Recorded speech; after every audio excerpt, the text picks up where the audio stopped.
नमस्कार, मैं हूं आहाना गुप्ता। आप देख रहे हैं सोनी न्यूज। आइए बढ़ते हैं आज की प्रमुख खबरों पर। बहुजन महानायक जन्मोत्सव आयोजन संयुक्त समिति उत्तर प्रदेश ने उठाई शिक्षकों के लिए आवाज। शासन द्वारा मर्ज किए जा रहे प्राथमिक विद्यालयों के विरोध में डीएम जालौन को दिया गया ज्ञापन। जनपद जालौन के मुख्यालय उरी में कलेक्ट्रेट परिसर में बहुजन महानायक जन्मोत्सव आयोजन संयुक्त समिति उत्तर प्रदेश सहित 4-5 अन्य संगठनों ने महामहिम राज्यपाल महोदय उत्तर प्रदेश लखनऊ और जिलाधिकारी जालौन को संबोधित करते हुए नगर मजिस्ट्रेट को ज्ञापन सौंपा, जिसमें कहा गया कि उत्तर प्रदेश सरकार द्वारा प्राथमिक विद्यालयों को मर्ज करने का निर्णय न सिर्फ शिक्षा विरोधी है बल्कि भारत के संविधान के अनुच्छेद 21A शिक्षा का अधिकार अधिनियम RTE एक्ट 2009 और नीति निर्देशक तत्वों के अनुच्छेद 46 सामाजिक न्याय की मूल भावनाओं के खिलाफ है। सरकार गांव के बच्चों को विशेषकर वंचित वर्ग समाज के सभी वर्गों के गरीब बच्चों, दलित, आदिवासी, पिछड़े आदि वर्गों के बच्चे शिक्षा से दूर हो जाएंगे।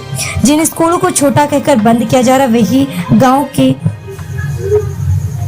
बच्चों के लिए आत्मविश्वास, सामुदायिक जुड़ाव एवं जीवन की बुनियादी पहचान है। वह इस नीति से बीएड, बीटीसी, टेट उत्तीर्ण बेरोजगार युवाओं का भविष्य खतरे में पड़ जाएगा। मर्जर किए जा रहे विद्यालयों की प्रक्रिया को तत्काल रोका जाए। इस दौरान सहयोगी संगठन में बहुजन नायक जन्मोत्सव आयोजन संयुक्त समिति जालौन, आरक्षण बचाओ संघर्ष समिति जालौन, लोक माता अहिल्याबाई होलकर कर्मचारी संघ Jalaun, rapid action force Orai Jalaun, Karuna महिला संघ उरई ने अपनी भूमिका अदा की। जनपद जालौन से सोनी न्यूज के लिए अजय सोनी उरई। इस बात को लेकर आपने आज ये ज्ञापन? सर, हम आज यहाँ पे इसलिए आए हुए हैं कि प्राथमिक शिक्षा को सरकार द्वारा कहीं ना कहीं तहस-नहस किया जा रहा है।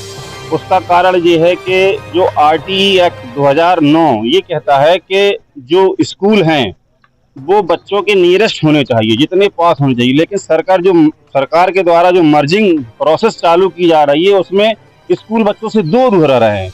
इसमें सरकार के द्वारा ही संविधान सम्मत जो विधि दी गई है RTE एक्ट 2009 उसका उल्लंघन सीधा हो रहा है। तो हम लोग चाहते हैं कि सरकार इस व्यवस्था को तत्काल रोके और जो व्यवस्था चल रही है उसको कंटिन्यू करने के लिए सरकार अपनी तरफ से प्रयास करेगी। ये विद्यालय में बच्चे कम क्यों हो रहे हैं, और साथ में ही मैं सरकार से अपील करना चाहूँगा इस बात के लिए कि जो गैर सहायता प्राप्त या गैर अवैधानिक विद्यालय भी चल रहे हैं उन पे फोकस करे सरकार, उनको बंद कराए, जिससे जो शोषण भी हो रहा है बच्चों का या अभिभावकों का, इस बात से शोषण हो रहा है कि जो प्राइवेट के तौर पर स्कूल खोले हैं लेकिन उनको मान्यता कहीं से भी नहीं है। अगर वो स्कूल खोले हैं, मान्यता कहीं दूसरी जगह से अटैच कराए हैं तो कहीं ना कहीं मान लो, और RTE एक्ट में ये है कि 1 किलोमीटर के डिस्टेंस पे विद्यालय होना चाहिए।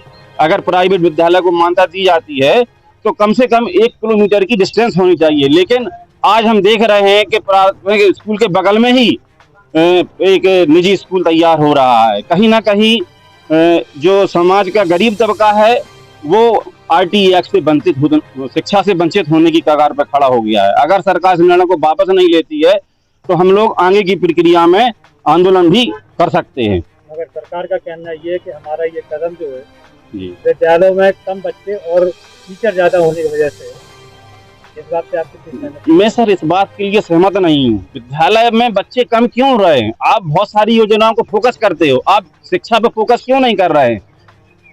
हमारी व्यवस्था है, अगर हमारी व्यवस्था में कुछ कमी हो रही है तो जिम्मेदार हम हैं कि आप हैं? स्कूल का जो प्रबंधन है वो बच्चे कम कैसे कर रहा है?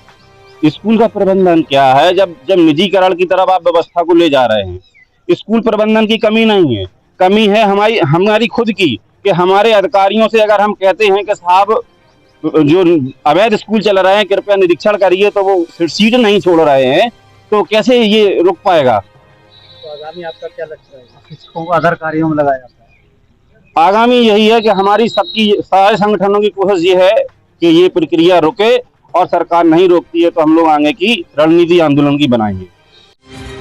नया क्लेवर, नया अंदाज, आप देख रहे हैं देश का number 1 digital news channel Soni news. पैनी नजर, तीखी सोच।